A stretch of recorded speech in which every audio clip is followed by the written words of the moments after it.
A pleasant day to all our viewers. Welcome to the program agenda. I'm your host, Cito Beltran, and you are watching us via Cignal TV channels 8 and channel 250 for high definition, as well as on facebook.com/OneNewsPH, and on YouTube, just enter One News PH. Today is June 24, 2021. It's a Thursday, and some of you might be wondering what happened to me in the last 3 days. Why was I absent? First of all, I'd like to express my thanks, my gratitude to Mr. Ed Lingao, Mr. Robbie Alampay for sitting in for me, doing the program, and continuing the service that Agenda does to its viewers. It's been I spent the past 5 days. Friday, Saturday, Sunday, Monday, Tuesday, Wednesday in the hospital because I had a farm work related accident where I essentially uh, cut my foot with a metal grinder. So I'm all stitched up. I have my foot up, raised, and today you will meet one of the doctors who helped me at the Mary Mediatrics Medical Center. He's a uh, orthopedic surgeon, and we will be interviewing Dr. Dodjie Villanueva, and he will be talking to us not about what happened to Cito Beltran, although it was a scary moment for a while, but it is about how many of us, like stupid me, take work safety for granted. So we will tackle that in the second half of the show. But in the meantime, we will also be joined by, for the first part, we will be joined by representatives of Jollibee and McDonald's, namely Jose Pepot Miñana, Group President and Chief Sustainability Officer of Jollibee Foods, and Margot Torres, Managing Director of McDonald's Philippines, who has been on the show before, to talk about the private sector's role in trying to get people, giving people access to vaccines, trying to motivate people to be vaccinated, etc. And unahan ko na po kayo, pag paumanhin nyo na kung yung ako'y namamalat, I just realized, if you don't do much talking for 5 days and you're just bedridden, which I was, medyo mawawala boses ninyo.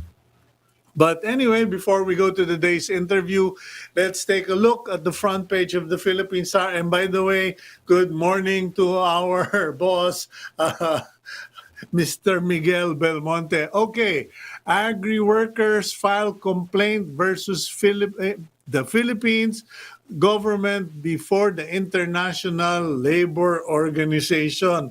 Ayan na sinasabi natin. Pati ako gusto ko nang mag-file ng complaint against the Department of Agriculture for non-compensation of indemnification fee for ASF. Good news, bumaba na. Well, actually, it's not accurate. But the latest toll for new COVID cases is 4,353 yata or 52.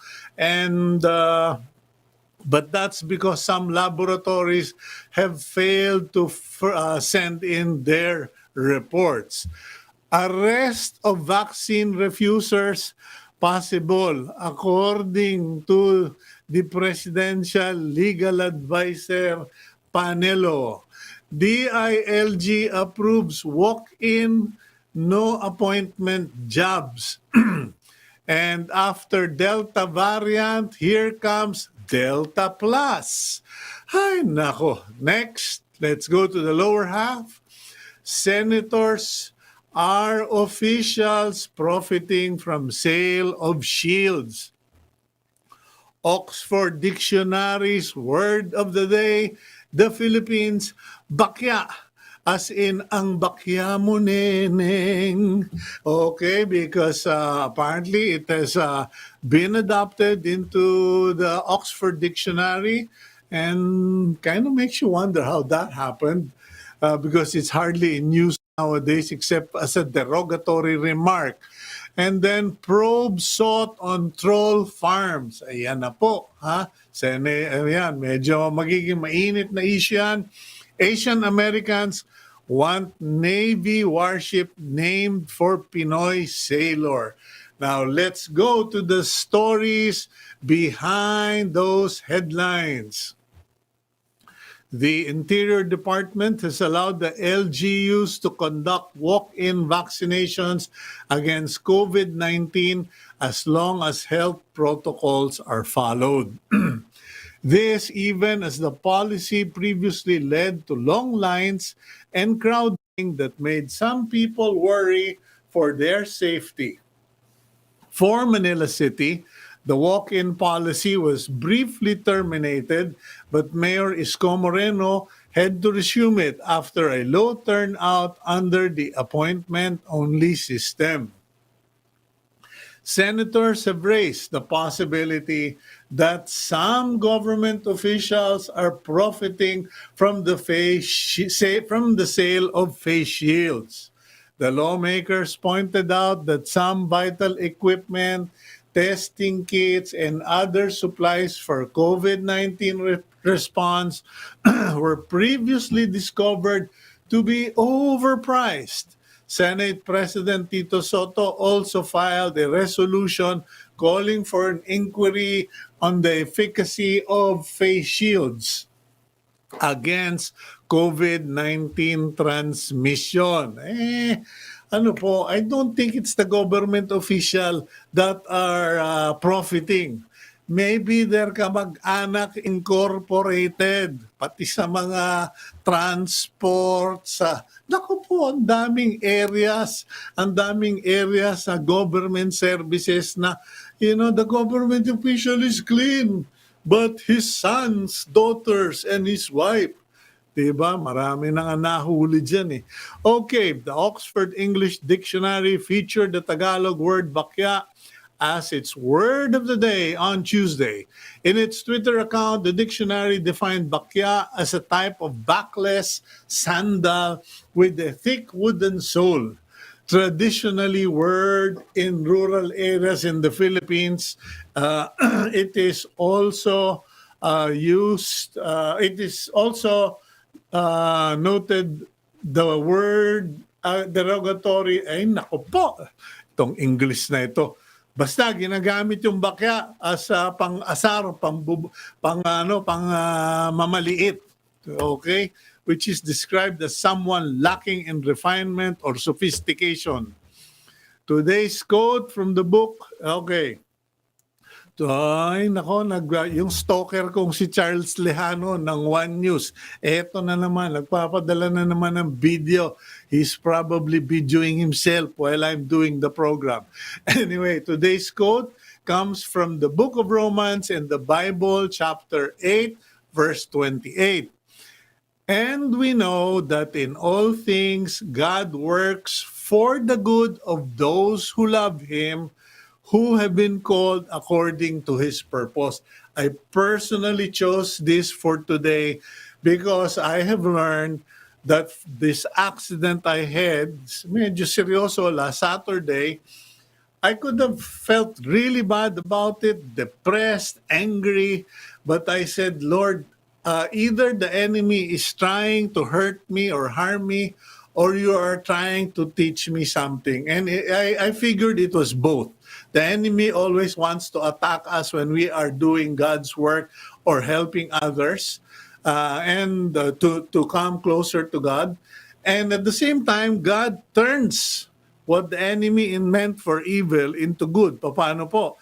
Eh biglang na-realize ko, I was being stupid by you knowing all along that I had unsafe practices working with power tools. Number one. So, I learned and realized marami naman palang gamit dyan na mas safer, pareho lang ang presyo, and in the end, mas murang bumili ng a lineup of new tools kesa sa mga hospital maputulan ng paa. Second thing I realized is, I can now use this as God always does with me. He puts me in discomfort or uncomfortable situation to bring focus to the problems of other people or to danger that faces other people. That's why we will have Dr. Villanueva later. Okay? So, pag may nangyaring masama, don't feel bad. I mean, yeah, feel bad, it's normal, you're human, but don't let it beat you. Don't let it, control you. Figure it out and realize, how do I turn this around and turn it into a good deal? Okay, so now speaking of good deals, mukhang merong some deal is going on between si Ronald McDonald tsaka si Jollibee the bubuyog. Parang biglang best friend sila. Let's find out. Competitors in the fast food business, McDonald's and Jollibee, have joined forces in the Ingat Angat Bakuna Lahat campaign as the private sector continues to take on a larger role in promoting vaccine confidence in this segment. Let's find out if the respective representatives and officials are here. Mr. Pepot Miñana, Group President and Chief Sustainability Officer of Jollibee Foods Corporation, and also Margot Torres, Managing Director of McDonald's Philippines, to talk about this collaboration of private sector competitors. Good morning, lady and gentlemen. Good morning, Cito. It's nice to be back. Anong nangyari sa'yo? Natanga. Oh, Katangahan sa workplace, muntik lang maputulan ng paa. So I landed in the emergency room and was hospitalized and detained for 4 days. But I'm detained thankful. talaga no? Detained. No, marami sa atin, we don't like staying in the hospital, and the doctor made it clear to me, you do not have a scratch. You have a serious cut. So, okay lang. Anyway, well, enough about me. Margot, Pepot, can you explain what's going on? Kasi I know private sector is trying to get involved or has been asked to get involved and help the national government promote vaccination, access to vaccine, etc. But what remains a puzzle to many people is in particular for fast food giants such as Jollibee and McDonald's. And by the way, Margo, order ako ng big breakfast isang araw. Ah, yung Jollibee, iniiwasan ko. Alam mo kung bakit, Pepot? Kasi pag tumatawag ako sa inyo, drum lagi. Bakit lagi? Anyway, Bakit? how do you participate in it? Okay, so let me start lang, Pepot. Oo, best friend ko ngayon si Pepot. Mas madalas na kaming mag-usap kesa sa sarili-sarili naming boss. Ang tawag ni Secretary Vince sa amin, kami yung panibagong love team. Oo, papalitan namin si Katniel at kami na si Marpot. Okay, ang taba, no? Anyway, Sito. Kasi sa vaccination, tatlong bagay yan Supply, na yun naman ang ginagawa ni Secretary Galvez, di ba, bilang vaccine czar. Dami nga niyang kausap na manufacturer. Kausap pa niya yung COVAX for donations. Tapos yung pinag-usapan natin dati when I guested was about demand generation. So we also help with the communications. Merong third component na napaka-importante, and Pepot is an expert in operations and he has a great understanding on supply chain. And this is about throughput, meaning it is the efficiency that happens at the vaccination center. And pag inisip mo, maraming parallels ito sa aming negosyo, sa fast food. But let me stop there and I will let Pepot explain this wonderful simulation model that he put together and is already being applied by the LGUs. So nakikita na natin tumataas yung lalo na sa NCR. So some stats lang 8.6 million vaccinations were already administered. And this is as of June 21. So medyo dated pa yung aking information.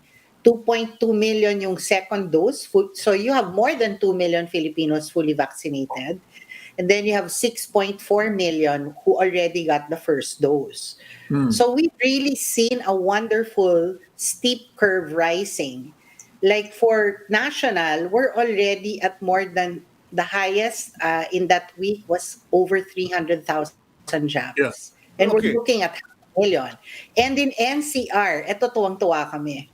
Their highest in that week was more than 200,000 jobs. Okay. Pepot, That's yeah, Pepot, one. how does Jollibee get into the picture? Kasi based on what Team Agenda sent me, you are a supply chain, maestro. Kumbaga, I remember the most impressed I was with Jollibee was going across Mindoro to Boracay. Meron akong nakita dun sa Mindoro, one of the towns there, last chance for Jollibee. Parang sabi ko, wala nga, ibang klase talaga sa marketing itong Jollibee na ito. Dulon-dulo na ng Mindoro, mayroon pa. Anyway, how do you guys get involved? Well, first of all, good morning, Cito, and we're glad to see you back and that you're getting much better. And we hope you get fully healed as soon as possible. Well, Margot and I are so in a similar industry, and when we were called on to help out and for us to volunteer, yung business namin is basically really moving food products, no? And starting off, medyo sub-zero products yan. Let's say frozen chicken or certain frozen patties na pinapadala yan, from the commissaries in a central hub to thousands of stores nationwide. Sa amin sa JFC with all the brands, of course with McDonald's also, hundreds across the country, and then they're all what they call this consumed, no, by millions of consumers every day. So kinakain yan, may food safety yan.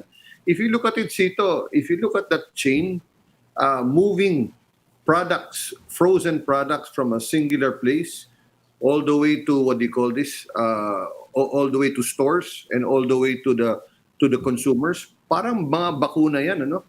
Pag na-deliver yung mga bakuna dito sa Pilipinas, kailangan dalhan lahat yan sa mga vaccination sites. And all of them have to be safely given to all our vaccinees.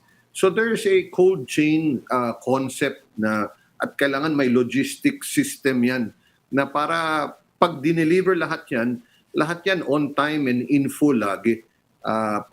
So it follows the same concept. So Okay, so parang pagkain, hindi naman parang bakuna yan, no? Pero it follows the same concept lang. yeah, but Pepot, so how is it going to be applied? Will Jollibee and McDonald's take in vaccines? Umaangkas will be the backrider on Jollibee and McDonald's to be distributed to your areas of operation? Because I mean, your network exists, your supply chain exists. So parang napakasimple lang. Ibigay mo na lang yan sa McDonald's, ibigay nyo na lang yan sa Jollibee. Sila na ang magkakalat niyan kasi alam na nila kung saan dapat dalhin yan. Thank you Yes, for... Nandiyan din naman ang Zooey League. And I think they're better prepared to handle a very sensitive product like vaccines. Nandiyan din ang Unilab. I think expertise is the one that we've brought in. In what manner? Can you give us a concrete example, Margot? Sige. Actually, si Pepot will be able Pepot, to please. share how we really helped every LGU. Well, we just really brought in, we brought in from the supply chain side to help provide them a certain system. The other side is really to come up with a framework. And when we did the framework, it was really to put from targets to resource planning and come up with a simulation for each LGU to come up with the right target that they have to be able to vaccinate every day And knowing that they have to vaccinate this number of people every day, what kind of resources do you need to be able to achieve that target? No? So, let's say for example, sa NCR, sabi ng ating presidente gusto niyang magka-better Christmas tayo by the end of the year. So, what we did was to translate that and put it to something that's quantifiable. So we said herd immunity by November 27. So we started off with NCR first, and then my NCR plus 8 na yan, and it's portable to other LGUs. So example, Cito, how did we come up with the target? NCR has 14 million people. Herd immunity is 70%. So 70% of 14 million is 10 million people. You have to give 2 doses per person. So that's 20 million doses in NCR. If we do that over 180 days, consecutively, starting June 1, by November 27, we are already herd immunity. Then you break it down. Anong kailangan ng NCR? They need 110,000 jabs per day, starting June 1 up to November 27, daily. They need 3.3 million doses of vaccines that is supplied to them monthly, NCR as a whole. They need 10,000 people, clinical and non-clinical people, to man the vaccination sites. And they need about 60 mega sites that does 1,000 per day, and about 500 regular sites that does 100 per day. Then you break it down by LGU. Kasi pag sinabi mo, 110,000, ang laki naman yan. Parang hirap, ano? Pero when you break it down into LGUs, let's say Caloocan has about 1.7 million people. 13,000 ang target niya per day. Ang Makati has, let's say Marikina has 480,000 people. Their target is 3,700 per day. And as Margot has showed now, they're now surpassing these targets. And so it's really, from the time we started this campaign and worked very, very closely with the LGUs, who've been really extremely proactive about this. We started, when we shared this, sabi namin 110,000 a day. They were doing 30,000 a day 1 month ago in the mid-May. Today, I think today is the 7th consecutive day that they have done collectively about over 100,000 jobs per day. So really, target setting will really help them. Okay, so clearly McDonald's and Jollibee have come together giving the LGUs templates in Metro Manila, in the NCR plus 8, which is all good, targets achievable, concentration of expertise, etc., logistics, lahat nasa Metro Manila. Ang binibigay nyo, template. You're not directly in the war room, so to speak. Is that correct? Well, actually, in a way, we are. I mean, there is a vaccine cluster headed by Secretary Galvez. Okay. And specifically to the rollout, there is a daily 8 a.m. meeting. In fact, it's happening right now. I'm so sorry. Headed by Secretary Dizon. At nandun kami. We're in the middle of it. We are partnering with our counterparts with the government. So it's a really tight partnership. But you do realize, Margot, that there are risks involved here. First of all, Pepot said you can just roll out the templates to LGUs. The reality, which I see myself outside of NCR Plus, is that there is a dire shortage of capable or certified people to handle the vaccination. Kulang na kulang sa nurse. May mga LGUs who are appealing to private hospitals to send out their staff into the barangays. And the hospitals are going, with what? We don't have nurses anymore. We are not being paid by PhilHealth. We are just keeping our necks above the water. So parang yung NCR experience is great. And hats off to you guys, to Jollibee, to McDonald's, to Secretary Vince and Secretary Galvez. But outside of NCR, that's the problem. The second problem, Pepot, Margot, and I have to put this out there. If things don't work outside of Metro Manila, there is now a prevailing sentiment of vaccine inequality. Baka mamaya magkaroon ng negative association with all of this, because I was shocked, I mean, I'm not much of a Facebook scanner, but because I was hospitalized, I was already seeing a lot of stuff going out of resentment of Mhm. leaders outside NCR, condemning vaccine inequality. Hindi ba kayo Okay. natatakot regarding that? Yes. Marami kang na-bring up, no? Let's start with the manpower challenge.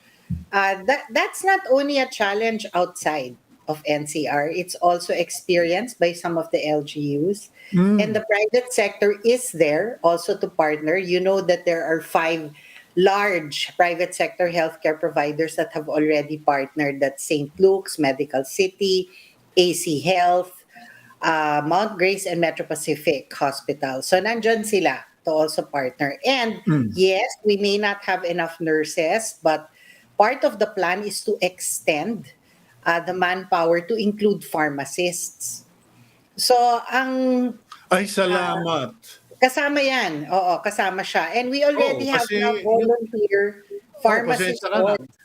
Pasensya ka na. If you remember, Margot, in our last interview, I said, di maglagay ka na ng nurse doon sa gilid ng counter ng McDonald's, Sabi mo nga. di ba?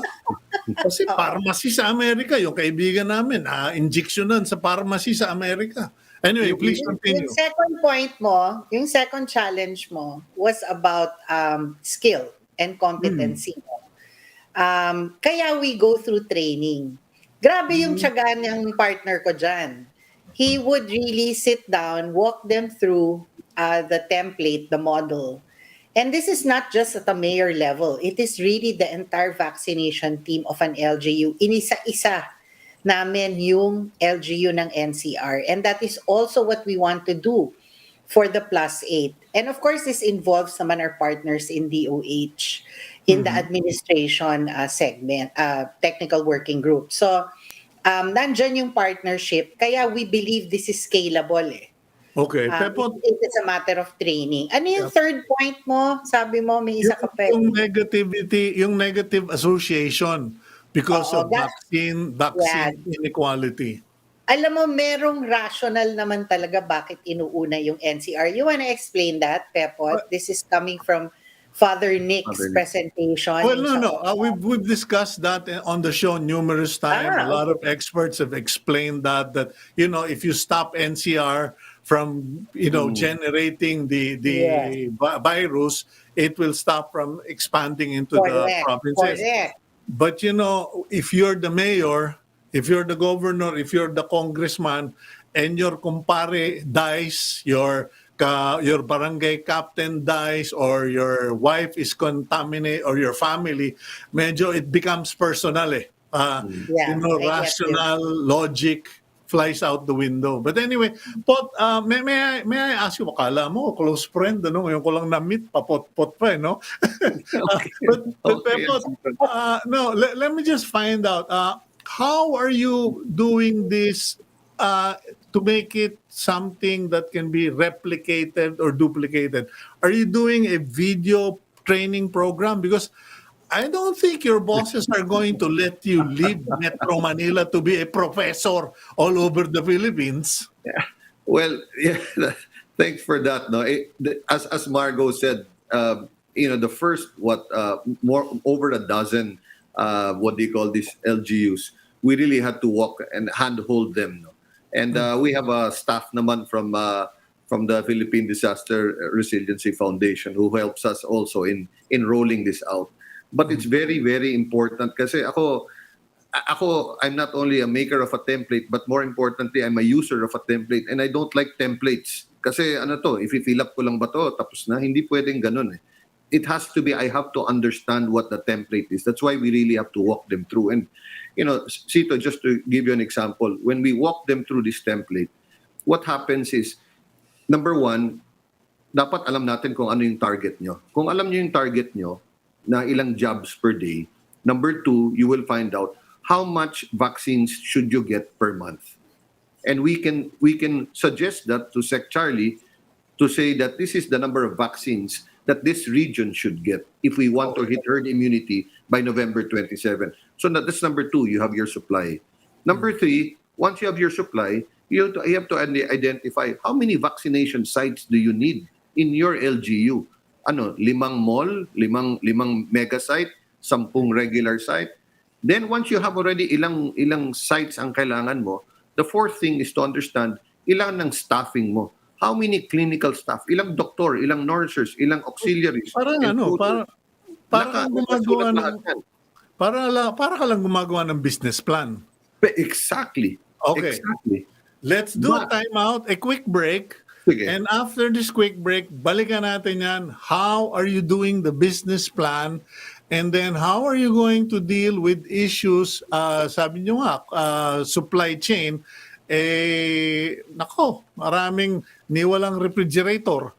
We will go for a quick break, ladies and gentlemen, and when we return, we will go back to Margot and Pepot here on Agenda.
Okay, you're back here on Agenda. I'm your host, Cito Beltran, and thank God my voice is mercifully warming up like a diesel engine. Let's bring back ang bagong lab team, ang MAPOT lab team. Hindi po malapot, ha? Margot and Pepot.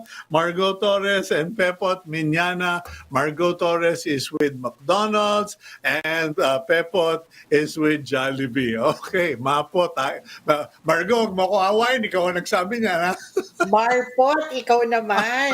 Marpot ba? Okay, sorry, no? Puriring. Okay. Anyway, so you were saying, I said, para lang palang gumagawa ng business plan. That's right, Cito. Oh.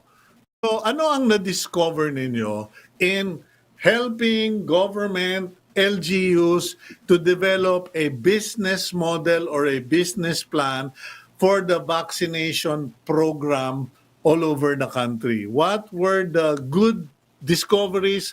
What were the medyo unfortunate or unpleasant discoveries? Well, number one, when we come up with a business plan, hindi lang naman isang template, lahat ng businesses pare-pareho yan, ano. So we have to come up with something that really is for this vaccination program. And there are 6 factors here. Number 1 is your target jobs per day. Number 2 is your supply. Number 3 is how many vaccination sites each LGU should have. Number 4 is your clinical staffing, how many staffings you should have on a daily basis. Number 5 is the productivity of these people and the productivity of the vaccines. Kasi 2 critical resources yan. Yung vaccines, napakalimitado. Yung clinical staff, limitado. And finally, how many registrants should register every day?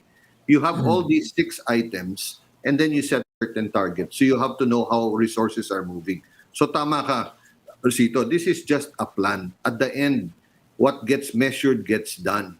So all of this, may measure yan, may target yan on a daily basis. So si Sec Vince, when he holds his daily meetings with all the LGUs involved, may target yan. At pag sinabing on a daily basis, meron naman tayong mga partners from SGB who come up with all the actual numbers that are delivered, inventory, daily jobs, makikita natin kung bakit konti lang or bakit sobra. Ano yung kulang? Walang inventaryo, walang supply. Then everything, you will now be able to identify the gaps. Pag Okay. nakita natin yung gaps, kailangan lang talagang tulungan na lang sila doon. So that's at least from our meeting side. No? And when we helped an LGU, clearly, and we used this model, one of them really found out na yung target, maganda sana yung target, pero hindi nila kaya, 25% lang ang kaya nila kasi kulang sa tao. So we brought in some foundations to help out in terms of the manpower. And now, they're about 90% of their target already. So, you're able to identify gaps and then bring in the resources. So, syempre may discard rin yan. Parang sa business lang yan. But you start off with your targets and your resources. Yeah, Margot, you wanted to say something? Yeah, that's a really, really good point. It's identifying gaps.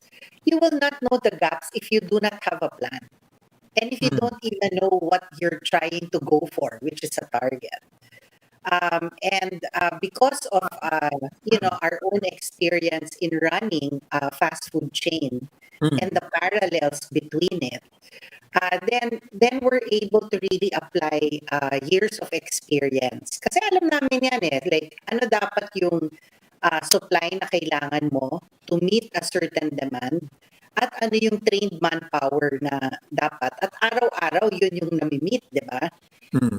So ano siya the vaccine is so sensitive, it's so precious that if the inventory level is too much in a particular vaccination center or LGU, you will not actually allocate there. So it like forces them to be very efficient and to really achieve a target.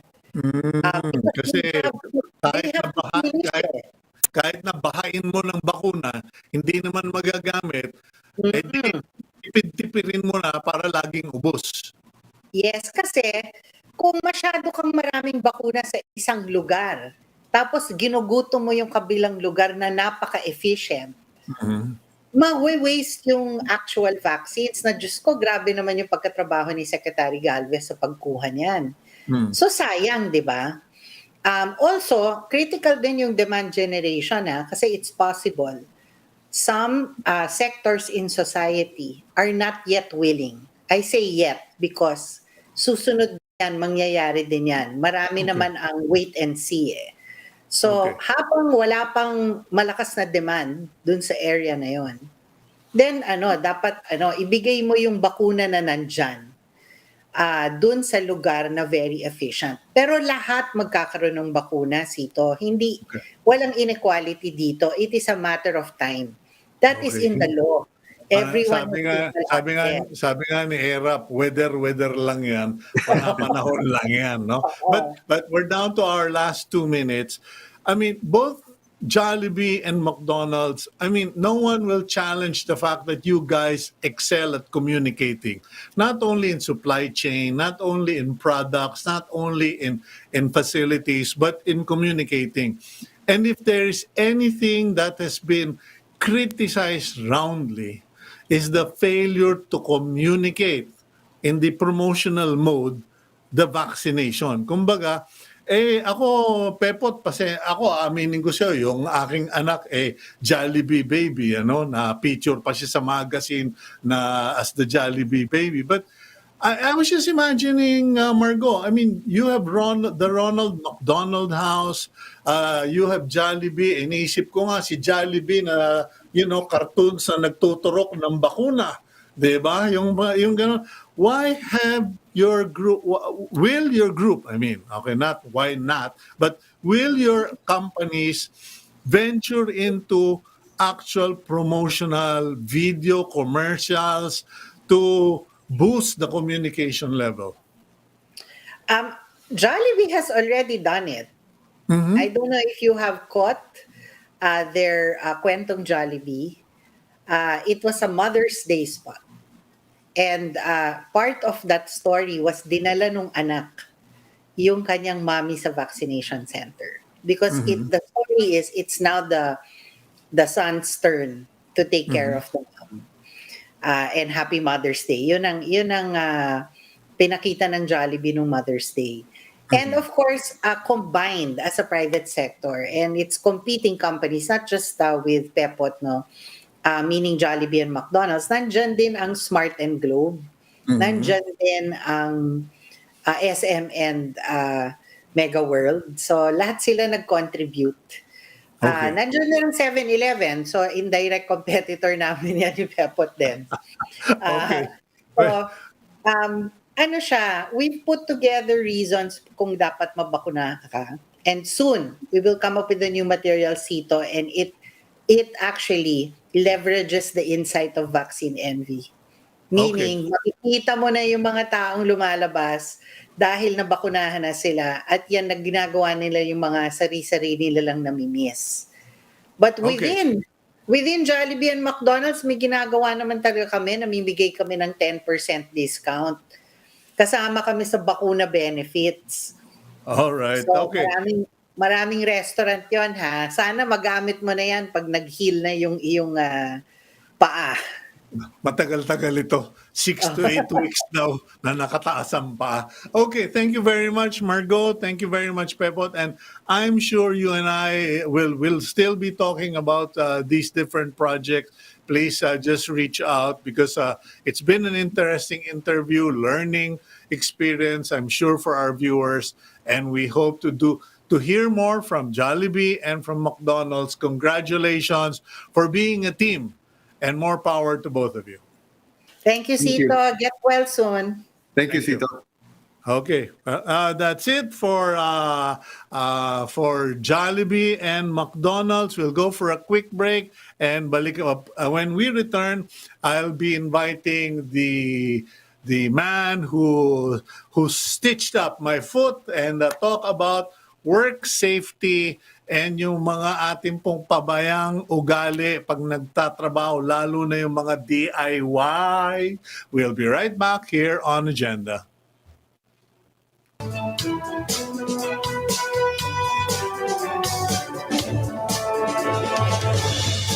Hey, guess what?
Welcome back to the program Agenda. I'm your host, Cito Beltran, and you are watching us via Cignal TV, channels 8 and channel 250. And thank you to PLDT for the home fiber internet program in the facility. Okay, even before the pandemic, even before COVID, many of us were already encountering difficulties finding workers, electricians, carpenters, laborers, welders, etc., etc. So many of us learn to become do-it-yourselfers, DIY people. And the problem was, while we learned skills that we previously did not have, we did not learn safety procedures. And when you don't have safety procedures, safety equipment, what often follows is injury, accidents, etc. What happened to me last Friday was something that was long overdue. I knew all along that what I was doing was unsafe, working with a metal grinder with a 4-inch metal cutting disc, working on metal. And when the accident happened, I basically ended up with the grinder falling on the ground and the grinder hitting my foot and slicing it. Hindi naman yung buong paa, no? Just a portion of it. But it was serious enough because in my case, I am also on blood thinners. Had the grinder hit a vein, I may not be around. Baka nakasabay ko na yung mga ibang kaibigan natin sa media. In any case, let's bring in Dr. Dodjie Villanueva. He is an orthopedic surgeon specialist and full-time consultant for Mary Mediatrix Medical Center in Lipa. Dr. Dodjie, welcome to the program, Doc. Good morning, sir. Parang ang tagal natin hindi nagkita, no? I'm glad you're up and about. Kailangan, mahirap maghanap buhay. Yeah, you should take a vacation. Please, do not say that on air. Then a lot of people have been demanding that. Anyway, Dr. Yes. Dodjie, during the period of my confinement and you taking care of me, along with Dr. Magsino, Dr. Miranda, Ramos, Tabora. Yeah. Anyway, you brought me to realize that many Filipinos have taken this workplace safety for granted.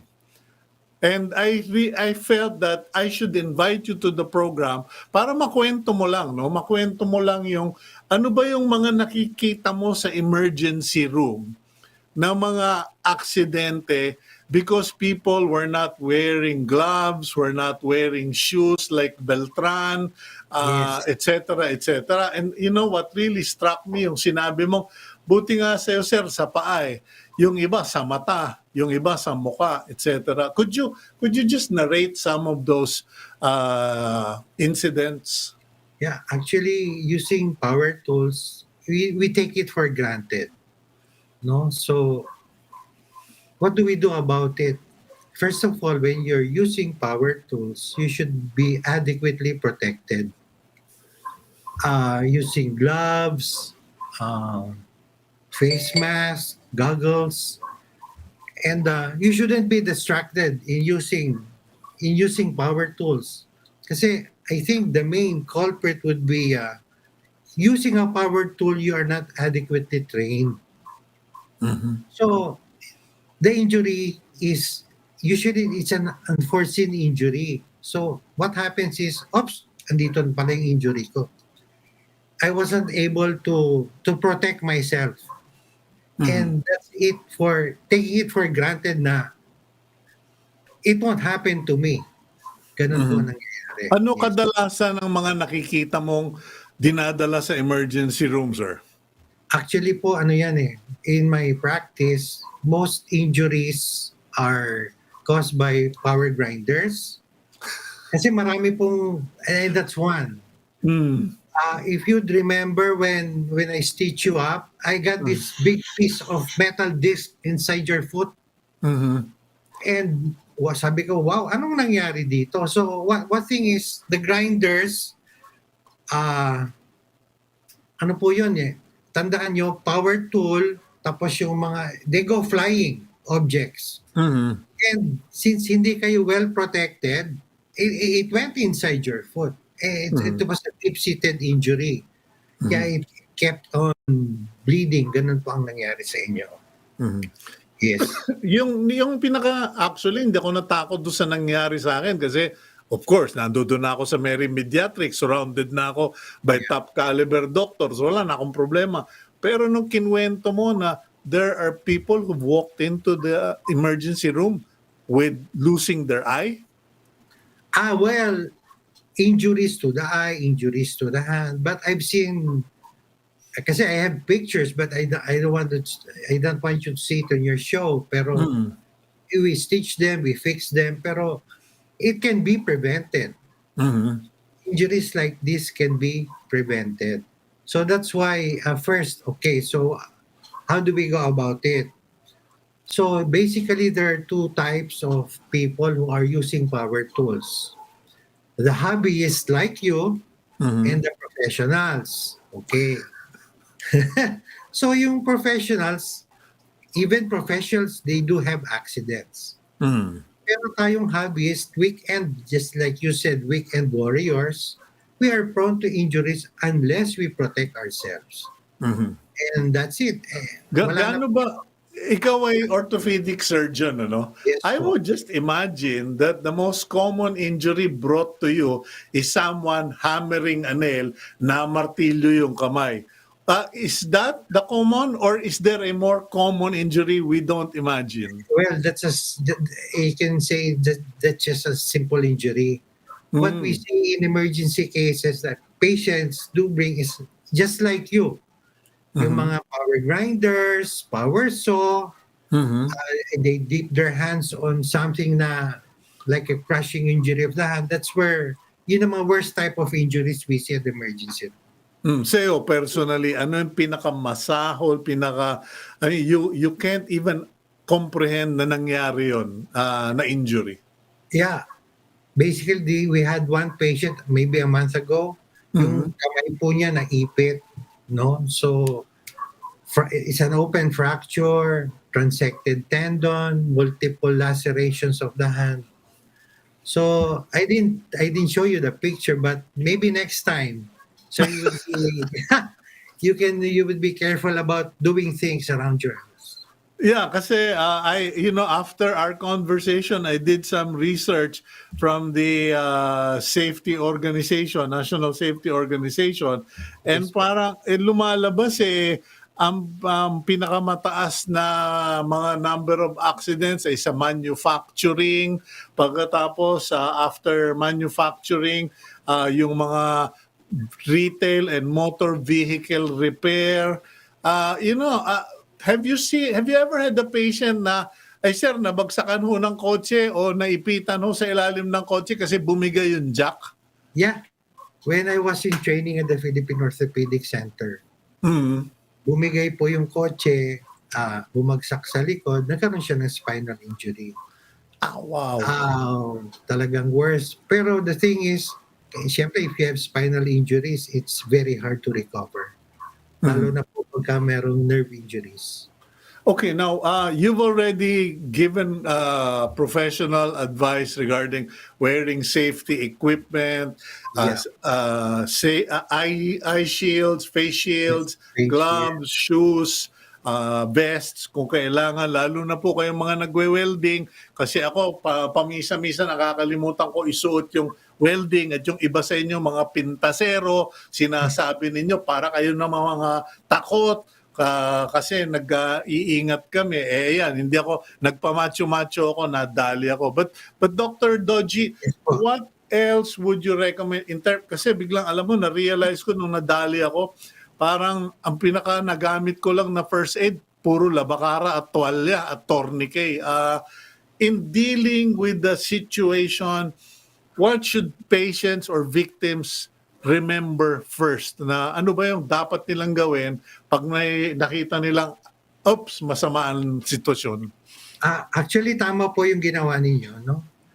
Yung bloody injury na ganyan, you just put a clean cloth, wrap it around, and bring it to the hospital. And we'll Mhm. do our part. Basta kung may bleeding, you just press on it. Mhm. And that's it. Tapos, pag malaki po yung injury, just bring the patient to the hospital. And you did it right. Okay, now, Dr. Dodjie, a lot of people have recently been complaining about, access to hospitals.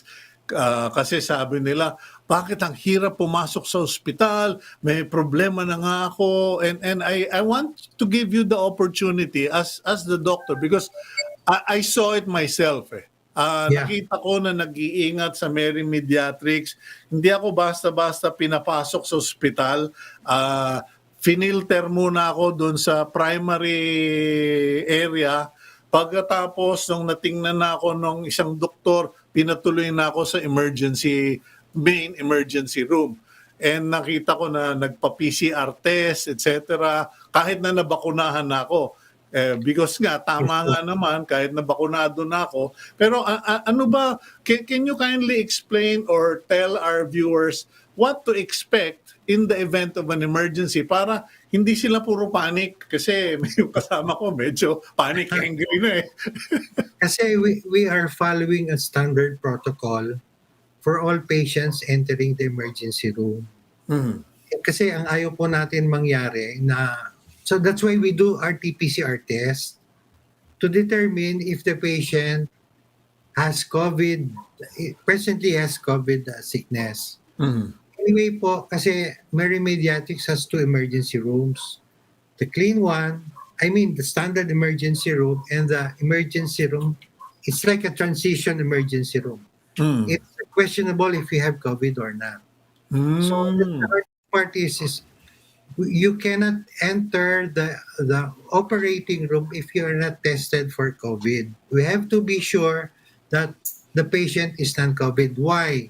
Because we are protecting everybody, especially the nurses. Kasi po pag yung nurses nagkaroon, wala na nga po tayong nurse, tapos maka-quarantine pa, magkakasakit pa. And once you have COVID, very expensive po eh. Kaya po kami takot din as doctors, as frontliners, kasi hindi ko kami takot magkasakit, pero mas takot po kami sa gastos.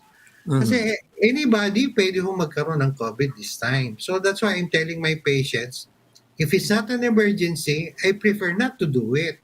Kung emergency, we will do it. Pero if we can delay the surgery, we're just following the standard protocols for any patients entering the hospital. Okay.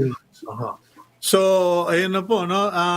Then, Doc Dodjie, itong going back to the safety and in terms of going back yung first aid, no? Yes. Ano bang dapat meron sa bahay? Parang paniguro lang para bago dumating kay Dr. Villanueva, para umabot kay Dr. Villanueva, ika nga nila. Actually po, any first aid kit will do. Sterile gauze, bandages, anything that you can put on it, thin cloth. Kasi kunyari po may fracture, standard newspaper lang, i-roll nyo lang, pwede nyo nang ilagay sa leg or sa arm. So anything you can put to to aid, para lang madala sa ospital, ganun po ginagawa. So, simple lang naman ho mga first aid. Okay, well, Doc Dodjie, I'm sure I will be calling on you and the rest of the Mary Mediatrics team on a more regular basis dahil di naman ako detained sa Lipa dahil sabi ninyo ni Dr. Degrano 6 to 8 weeks na hindi ko pwedeng ilakad dire. Hindi po. Yes sir, I'll see you on Friday for your checkup. That's tomorrow. Or are you talking about ba? next week? No, that's tomorrow. I have to see it first. Yeah. Okay. Well, I'll call you in a while, but thank you very much for your time, Dr. Dodjie Villanueva. Thank you for the invitation. And salamat sa pag-aalaga mo. Salamat po. Please take care. Okay. That's Dr. Dodjie Villanueva, orthopedic surgeon of the Mary Mediatrics Medical Center here in Lipa City. Now let's go to our netizen report.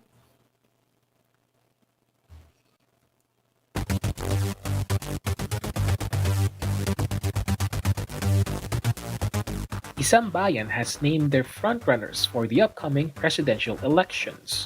We ask, do you think it's okay for politicians to disclose their 2022 plans as early as now? Roel Yadaw thinks it's a good move because disclosing early political intention gives the Filipino people the chance to know who is deserving for a position. He adds, quote, "This will particularly open windows of opportunity as to whom will meet the demands of the people who are hungry for change, a timely need." Erwin Gabutan Bea Bangalan is on the other side of the fence. Erwin thinks that there will be more time for attacks and propaganda. And we talk about the traffic situation in the National Capital Region. We ask you, how has your commute been in Metro Manila? Laika Lopez Guzman can't hold her frustration. Laika vents out that the heavy traffic adds to her already tired body from work. Even Pei Lim is experiencing hard time going to work because traffic is still the same in Metro Manila. Dave Bolando Inere says that even if you have a car, you still suffer from bottleneck traffic. MJ Bakiran calls to reconsider the re-implementation of number coding. Number coding is still suspended kaya all kinds of vehicle nasa kalsada. Wala pa ring pagbabago. Many commuters pa rin ang hirap at nagtitiis. On the other hand, Tristan John Bernardino Sanchez lauds the free rides of the EDSA Carousel. He adds that it's a big help.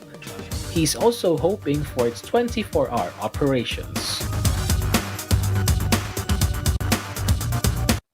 Okay, thank you very much, all of you who prayed, who greeted me, and who wished me well during this week.